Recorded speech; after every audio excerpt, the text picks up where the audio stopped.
এদিকে দেশের বাজারেও স্বর্ণের দাম আবার বাড়ছে। এবার ভরিতে এক লাফে প্রায় ৪,০০০ টাকা বাড়ানোর ঘোষণা দিয়েছে বাংলাদেশ জুয়েলার্স সমিতি বাজুস।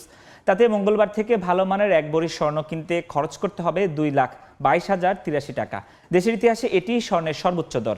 এছাড়া ২১ ক্যারেটের প্রতি ভরি ২,১১,৯৯৩ টাকা, ১৮ ক্যারেট ১,৮১,৭২৫ টাকা এবং সনাতন পদ্ধতির প্রতি ভরি স্বর্ণের দাম পড়বে ১,৫১,৩৯৯ টাকা। চলতি বছর দেশের বাজারে স্বর্ণের দাম মোট ৮৮ বার সমন্বয় করা হয়েছে, যেখানে দাম বাড়ানো হয়েছে ৬১ বার আর কমেছে মাত্র ২৭ বার।